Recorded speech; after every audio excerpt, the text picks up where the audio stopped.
Hello students, continuing electrochemistry. तो आज के इस लेक्चर में हम बात करने वाले हैं सेल्स के बारे में। तो क्या होती है cell? It is a device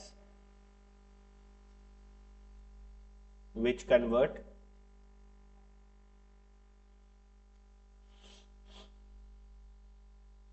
chemical energy into electrical energy. तो सेल एक ऐसा डिवाइस है जो केमिकल रिएक्शन में एनर्जी प्रोड्यूस होती है उसको किस में कन्वर्ट कर देगा? इलेक्ट्रिकल एनर्जी में कन्वर्ट कर देगा। और बैटरी क्या होती है? व्हेन टू और more cells are connected in series, they form battery. जब आप दो या दो से ज्यादा सेल्स को आपस में सीरीज में कनेक्ट कर देंगे तो उसको क्या कहा जाएगा? बैटरी कहा जाएगा। तो अगर हम सेल्स की बात करें तो हमारे पास जो सेल है वो बेसिकली तीन तरीके का है। पहला है हमारे पास प्राइमरी सेल, दूसरा है हमारे पास सेकेंडरी सेल, और तीसरा है हमारे पास फ्यूल सेल। तो अगर हम प्राइमरी सेल की बात करें तो प्राइमरी सेल क्या होता है? प्राइमरी सेल वो सेल होती है जिनको आप सिर्फ एक बार ही यूज कर सकते हैं और आप इसको वापस से रिचार्ज नहीं कर सकते। तो प्राइमरी सेल्स आर दो sales which can be used only once and cannot be recharged, जिसको आप रिचार्ज नहीं कर पाएंगे। तो इसके एग्जाम्पल है जैसे आपके पास ड्राई सेल और mercury cell. Same secondary cells क्या होते हैं?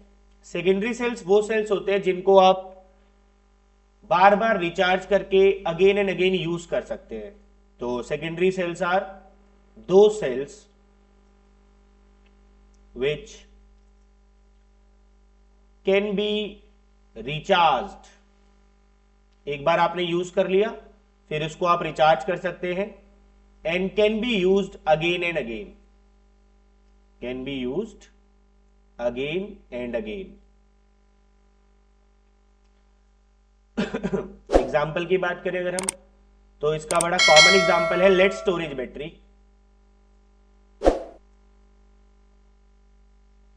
और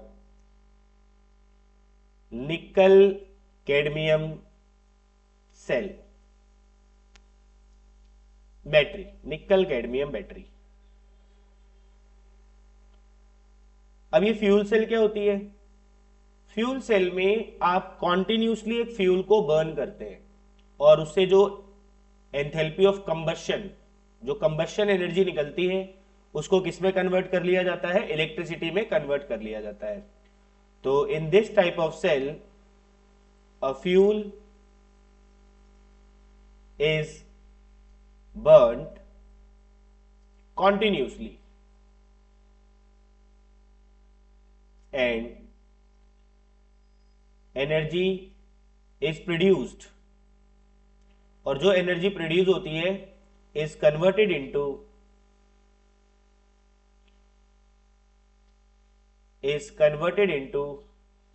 इलेक्ट्रिसिटी। तो इसमें इसकी कोई लाइफ नहीं है। जब तक आप इसमें फ्यूल बर्न करते रहेंगे तब तक ये काम करता रहेगा। तो जैसे एग्जांपल के तौर पे आप हाइड्रोजन को एज अ फ्यूल यूज कर रहे हैं तो आपके पास हो जाएगा H2O2 फ्यूल सेल। आप मीथेन को एज अ फ्यूल यूज कर रहे हैं तो ये हो जाएगा मीथेन O2 फ्यूल सेल। तो डिपेंड करता है कि आप कौन सा फ्यूल यूज कर रहे हैं।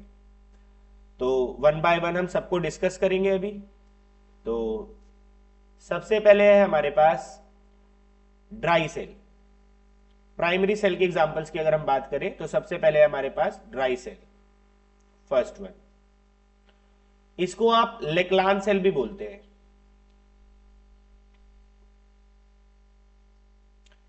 तो क्या होता है ड्राई सेल में? तो ड्राई सेल में आपके पास एक जिंक का कंटेनर है जो एनोड की तरह बिहेव करता है। ये जिंक का कंटेनर है जो यहां पर एज अ एनोड बिहेव कर रहा है। यहां पर एक ग्रेफाइट की रॉड है,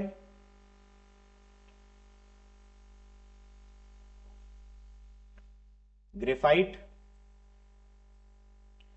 जो यहां पर एज अ कैथोड बिहेव कर रहा है। यहां पर एक कार्डबोर्ड लगा हुआ है,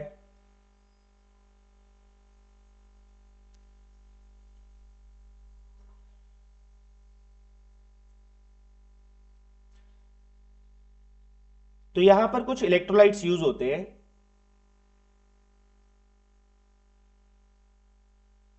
ये आपके पास है porous lining,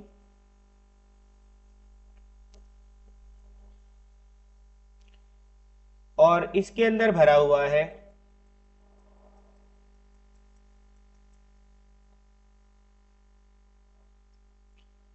paste of carbon plus MnO2। और यहां पर भी आपके पास इलेक्ट्रोलाइट भरा हुआ है।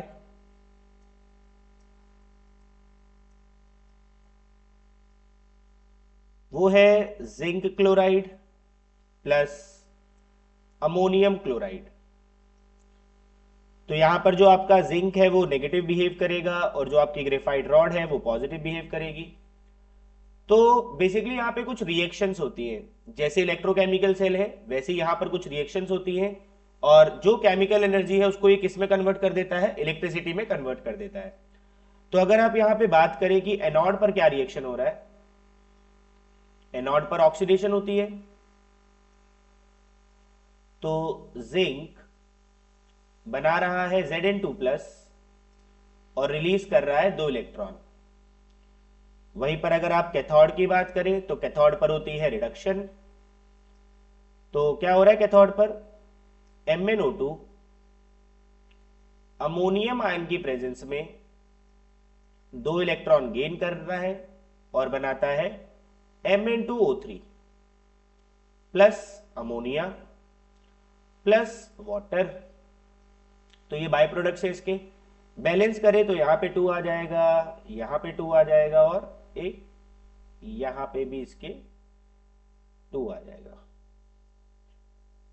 तो अगर आप ओवरऑल सेल रिएक्शन की बात करें तो 2 इलेक्ट्रॉन से 2 इलेक्ट्रॉन कट जाएंगे। तो we are left with zinc plus 2 MnO2 plus 2 ammonium ion give rise to Zn2+ plus Mn2O3 plus 2NH3 plus water. तो ये ओवरऑल सेल रिएक्शन है।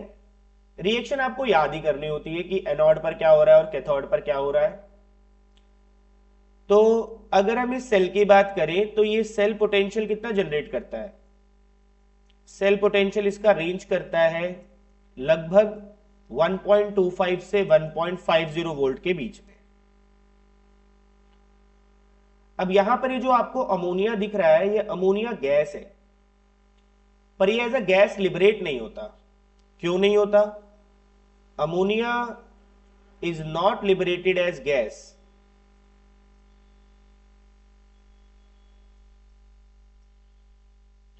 क्योंकि ये जो हमारा अमोनिया है ये जिंक के साथ, बिकॉज इट फॉर्म कॉम्प्लेक्स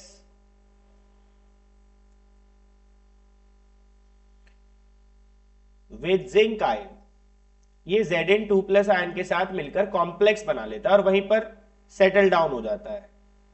तो ये बना लेता है ZnNH3 होल ट्वाइस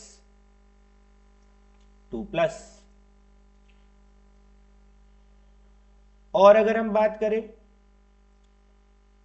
जैसे जैसे आप इस सेल को यूज करते जाएंगे वैसे वैसे इस सेल का जो पोटेंशियल है वो डिक्रीज होता जाएगा, क्योंकि इसमें जो इलेक्ट्रोलाइट यूज हो रहे हैं ये कंज्यूम होते जाएंगे, तो इनकी कंसंट्रेशन कम होती जाएगी।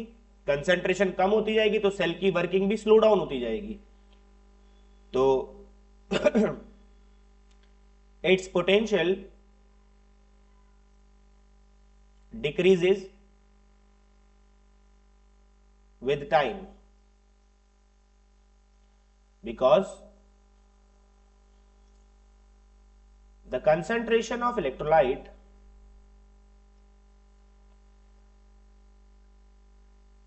used decreases.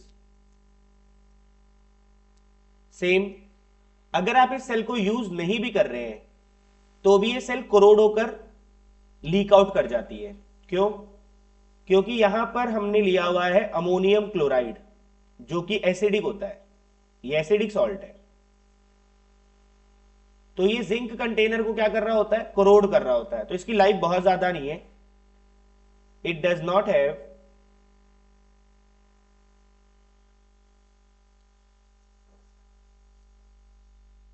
it does not have long life because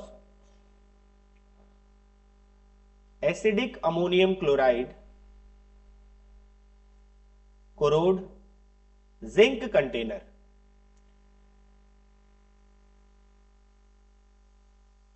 and the cell leaks out.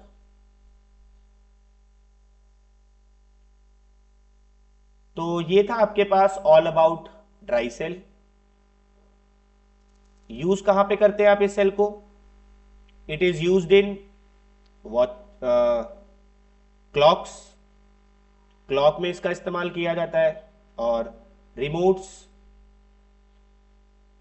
Toys, toys में भी इसका यूज किया जाता है, और भी बहुत जगह इस सेल का यूज करते हैं आप। अब नेक्स्ट आपके पास है प्राइमरी सेल में मर्क्यूरी सेल। मर्क्यूरी सेल, अब अगर मर्क्यूरी सेल की बात करें तो मर्क्यूरी सेल को बटन सेल भी कहा जाता है। देखा होगा आप लोगों ने बटन सेल, जो कि रिस्ट वॉच में यूज किया जाता है। कहां यूज करते हैं इसको? It is used in wrist watch. Button की तरह दिखता है ये। रिस्ट वॉच में इसका इस्तेमाल किया जाता है। हेयरिंग एड्स, जो हेयरिंग एड्स होते हैं कान में लगाने वाली मशीन, उसमें भी इसका इस्तेमाल किया जाता है। तो क्या होता है इसमें? तो सेटअप इसका कुछ इस तरीके से होता है कि ये हमारे पास एक अगेन जिंक का कंटेनर है, और ये लगा हुआ है ग्रेफाइट का रॉड, ग्रेफाइट जो कि बिहेव करती है एज कैथोड। ये है जिंक का कंटेनर जो कि बिहेव करता है एज एनोड, और इसको फिल किया जाता है एक इलेक्ट्रोलाइट से।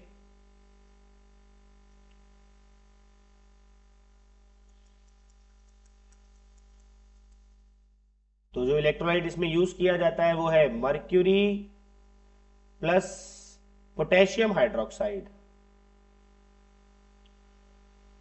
अगेन यहां पर भी ये एक इलेक्ट्रोकेमिकल सेल है। कुछ रिएक्शंस होंगी तो केमिकल एनर्जी प्रोड्यूस होगा, जिसको एक इसमें कन्वर्ट कर लेता है, इलेक्ट्रिसिटी में कन्वर्ट कर लेता है। तो सबसे पहले एनोड में क्या रिएक्शन हो रहा है? तो एनोड पर जो आपका जिंक है वो हाइड्रोक्साइड आयन की प्रेजेंस में बनाता है zinc oxide plus water plus 2 electron. तो अगर हम इसको बैलेंस कर ले तो यहां पर आपके पास 2 आ जाएगा। और अगर आप कैथोड पे बात करें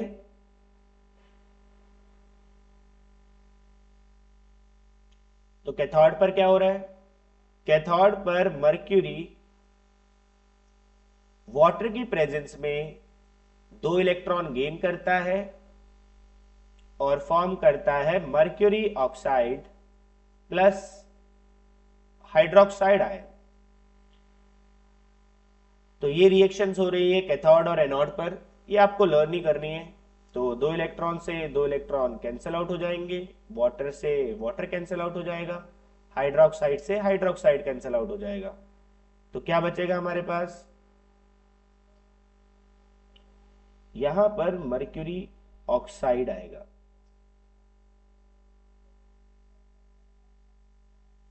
mercury oxide, mercury oxide form करेगा मर्क्यूरी। अब बैलेंस है, मर्क्यूरी ऑक्साइड वाटर की प्रेजेंस में 2 इलेक्ट्रॉन गेन करेगा और क्या फॉर्म करेगा? मर्क्यूरी फॉर्म करेगा। तो zinc plus mercuric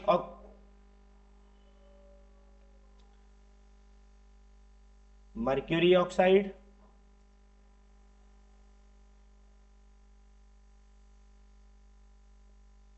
give rise to zinc oxide plus mercury.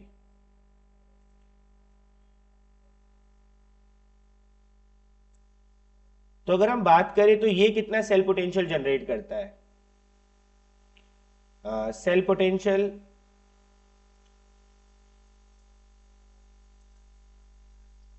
Is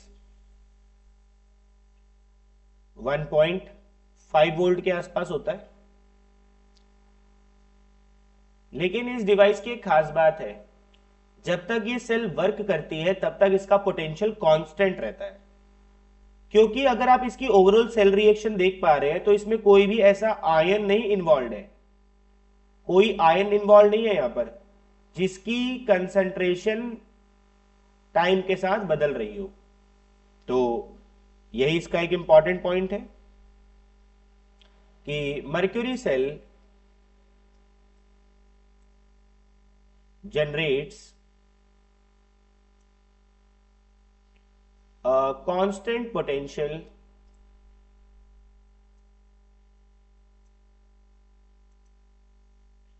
over a period of time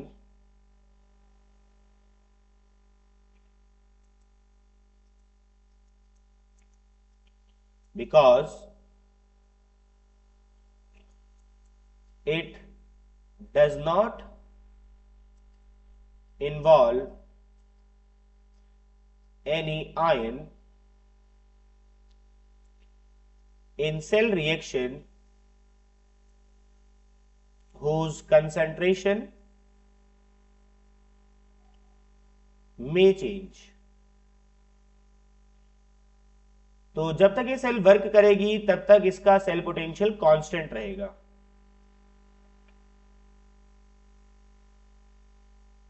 या फिर आप इसको ऐसे भी बोल सकते हैं, आप इसको ऐसे भी बोल सकते हैं, active mass of substance involved in mercury cell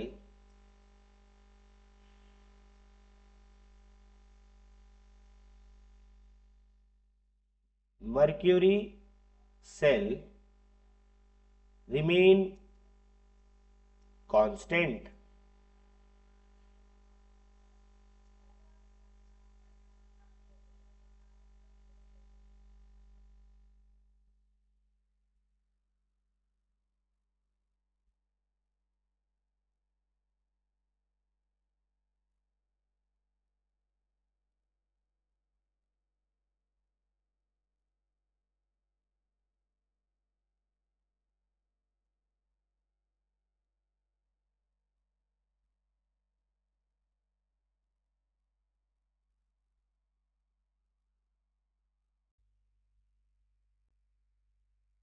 next cell है हमारे पास सेकेंडरी सेल में, सबसे पहले आता है हमारे पास लेड स्टोरेज बैटरी।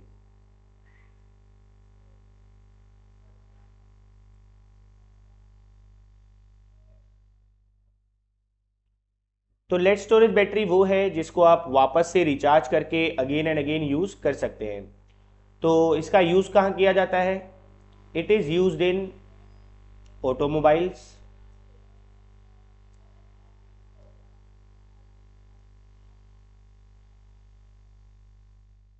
एटसेट्रा। तो अगर आप इसको ध्यान से देखें तो यहां पर होता क्या है, यहां पर आपके पास दो तरीके की लेड प्लेट्स होती हैं।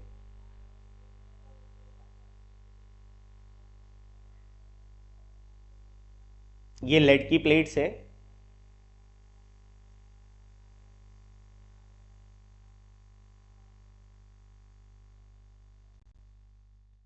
और इसको भरा गया है किसके साथ? सल्फ्यूरिक एसिड के साथ, H2SO4, जो कि 38% बाय मास होता है।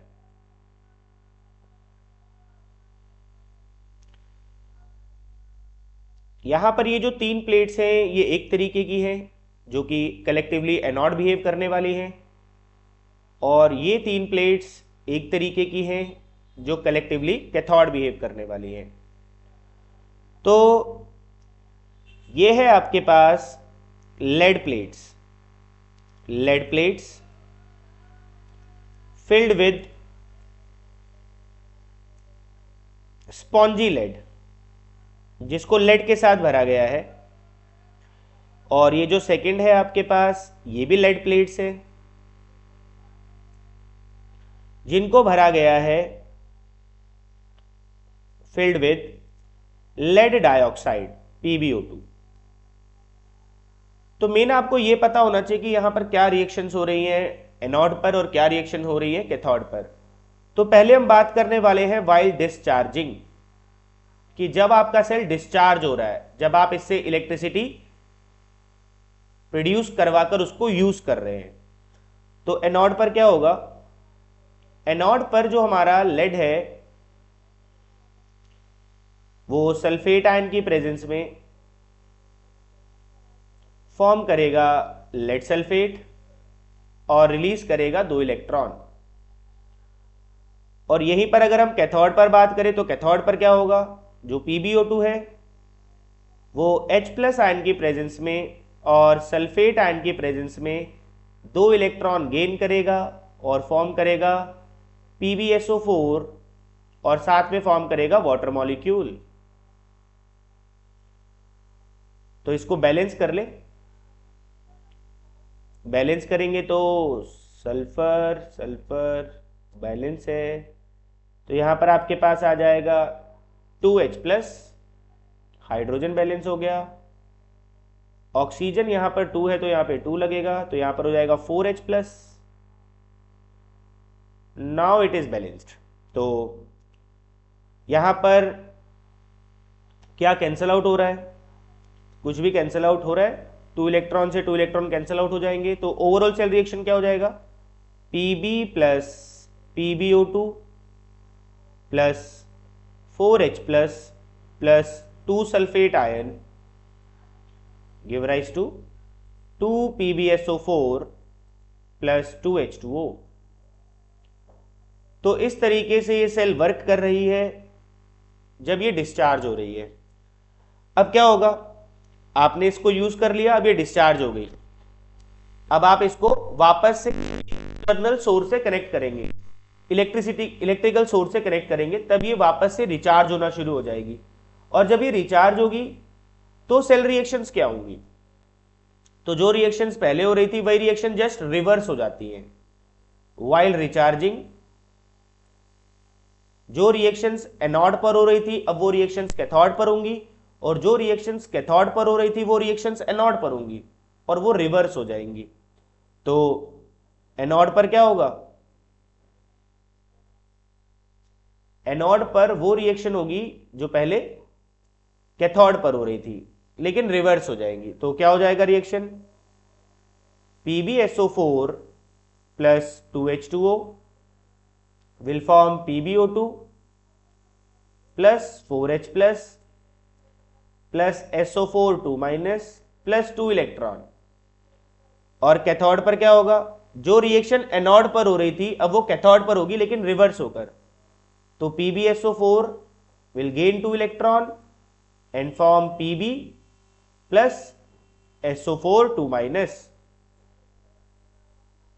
तो ऐड कर ले इसको, तो 2 इलेक्ट्रॉन से 2 इलेक्ट्रॉन कैंसिल आउट हो जाएगा, तो ओवरऑल सेल रिएक्शन भी रिवर्स हो जाएगी। तो अब ये सेल आपका वापस से रिचार्ज हो चुका है। अब आप इसको फिर से यूज कर सकते हैं, फिर से रिएक्शंस होंगी, फिर से इलेक्ट्रिसिटी प्रोड्यूस होगा, फिर से डिस्चार्ज होगा, आप इसको फिर से रिचार्ज कर सकते हैं।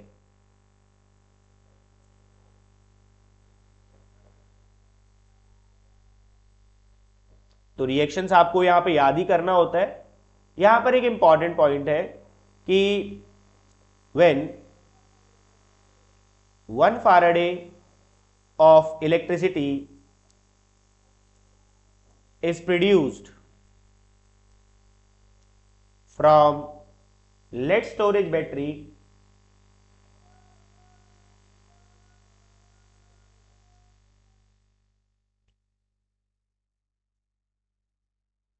one mole of sulfuric acid is consumed। जब आप इससे 1 फैराडे का चार्ज प्रोड्यूस कर रहे हैं तो वहां पर 1 मोल सल्फ्यूरिक एसिड का कंज्यूम होता है। तो इसके ऊपर इसके पास आपके पास न्यूमेरिकल भी है। तो क्या न्यूमेरिकल है आपके पास, जैसे कहा जा रहा है what current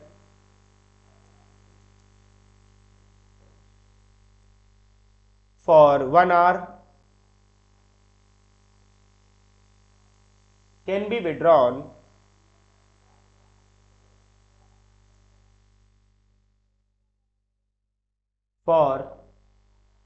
from lead storage battery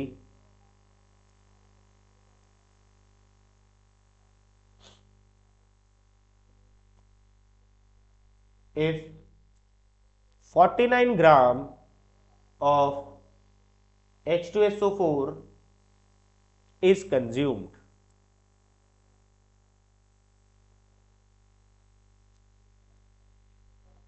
तो आपसे पूछा जा रहा है कि यहां पे कितना करंट प्रोड्यूस होगा अगर आप 49 ग्राम सल्फ्यूरिक एसिड कंज्यूम कर रहे हैं for 1 our.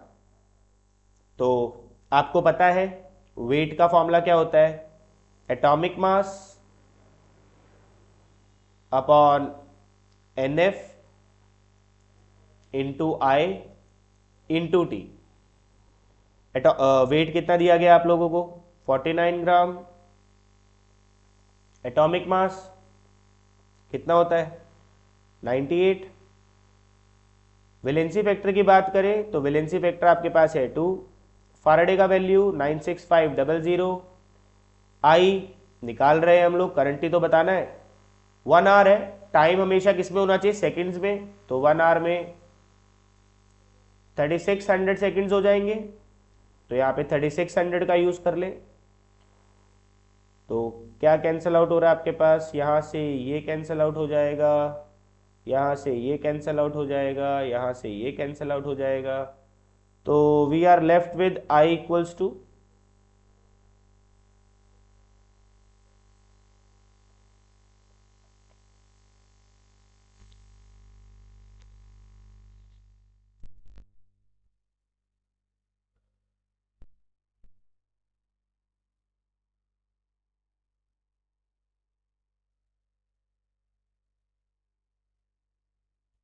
I equals to 965 upon 36 ampere.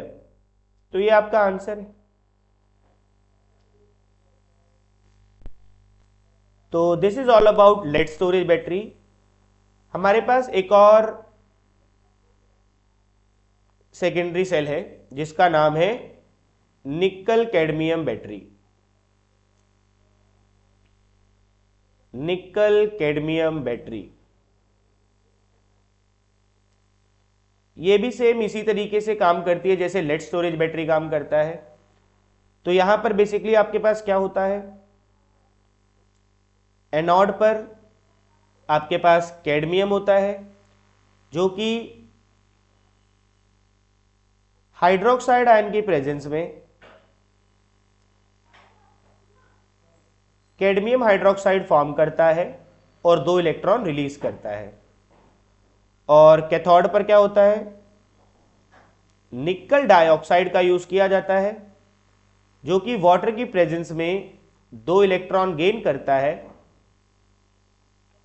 और फॉर्म करता है निकल हाइड्रोक्साइड, और साथ में क्या बनाता है, hydroxide ion.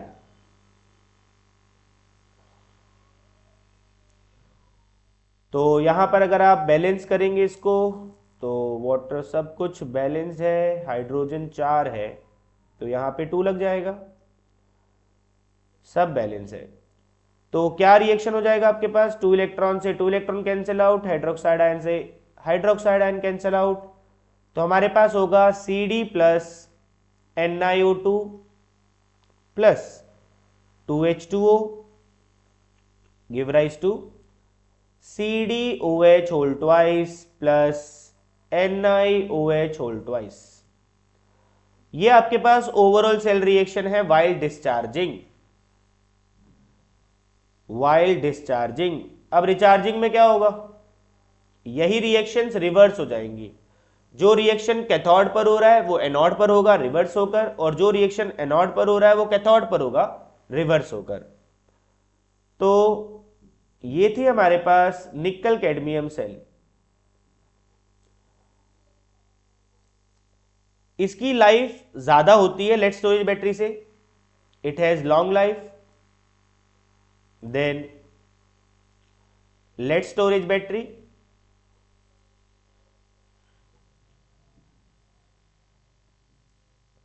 but it is expensive।